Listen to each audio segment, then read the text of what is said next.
with Piers, and I was helping out Piers for the Let London Live campaign in the past, and Stop Being Normal, with the flyering and things. Yeah, in the election, yeah, that's right. And I came up with a kind of simple idea coming from a sales and marketing perspective, and I've just run it by Piers, and it's something that could work, if everybody does it. So, I just want to just share it with you while I'm here with Piers. Yeah. So it's very simple. We did it this week, which is just knocking on people's doors in our street. So I knocked on 20 doors, spoke to 8 households out of that, and we had a flyer which was specifically for the kids' vaccine rollout.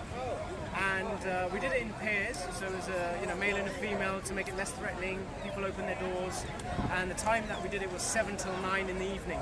So it was a time when people are going to be at home. So we've done it for the last 3 days. It's been very successful in that way. And now I'm going to go to my fellow Freedomers street and help them do it as well. So we're doing it as pairs in each other's street. So that's 100 people maybe in the street that we can do it to. If we note down the numbers of people that we didn't actually talk to and just put the leaflet through their door, then we could go back to those people at some point and maybe just try and have a conversation again. So the conversation is very simple. It's just a case of making them aware and saying, please do your due diligence on the vaccine. This flyer has information about the kids' vaccine rollout, and it is experimental, and you may have had the jab yourself, regardless of that.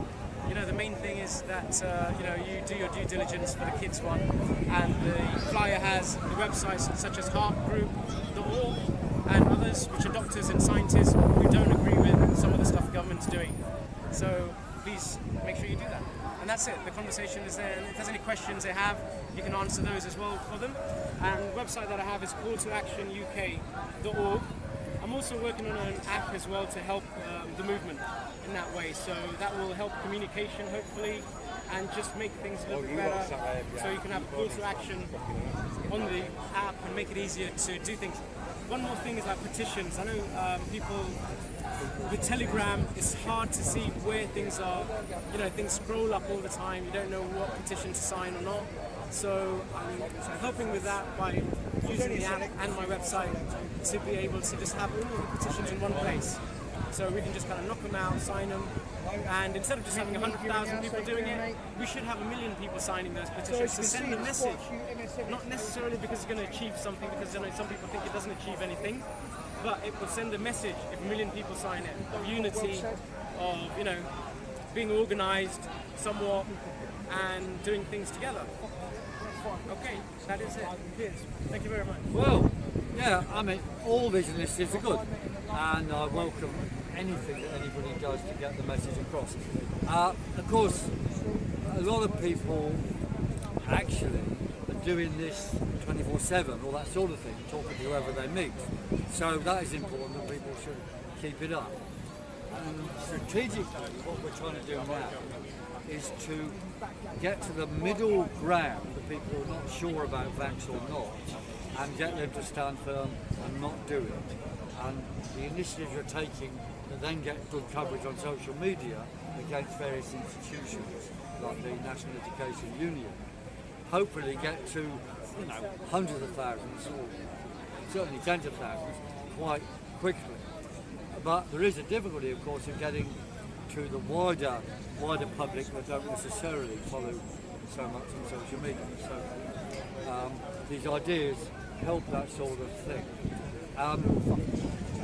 I would say that we do already do door knocking anyway, but with teams. Now what you're saying really is that there's a lot of people who don't do much at all except come on to the marches. Now I think this is an important message to them, please.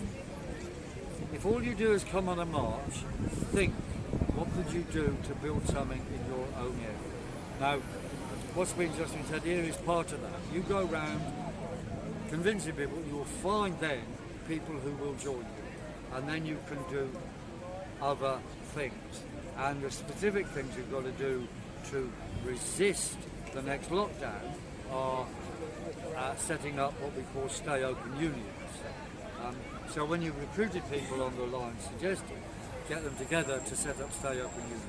So you go to all the shops, and all the businesses in your area and say, will you join the state open union, so that they all support each other when another lockdown comes. And that is explained, and there's a form on the StopNewNormal.net website, and also the Let the UK Live website. And I would say what this helps with the door-to-door stuff is that it bypasses censorship in some sense, because Yes. people are getting the message from the BBC and wherever. No, I understand, but see, all this stuff, we might have 1 million, but that's a minority, right? A lot of this million are not going to do much, but I think this is a good appeal to the million people out there.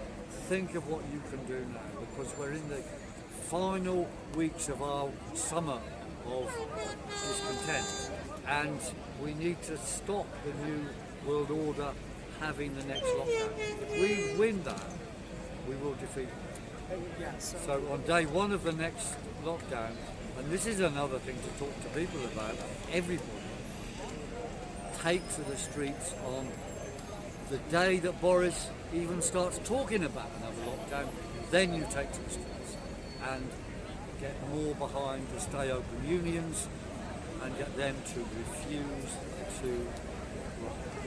So I'm hoping that the app The app will help no, to do welcome that. all Yeah, these it apps. helps to do that. All these apps. And the app actually has a map on it as well. So if you register on the map, it's not come out yet. It's going to be in the next couple of weeks. You will be able to see your freedom neighbours. Quicker than that. Yeah. See your freedom neighbours. Yeah, see your You freedom saw the neighbours. police one. That's interesting. Yeah, that's interesting. We know where they are. I mean, But they, think about that. we come out on the marches already. They know where you live, where I know live, where and all that kind of stuff. So we're on YouTube and Facebook. So I think we've got to get past that censorship. The aspect of privacy on some level, and just kind of be proud that we're part of the movement, right? And just be proud that there's 2 or 3 people on the street that we live on. well maybe. done, We citizen. can Well find done. those people on the freedom map in the app when it launches. Yeah. Well done. Thank you. Excellent. Thank you, Piers.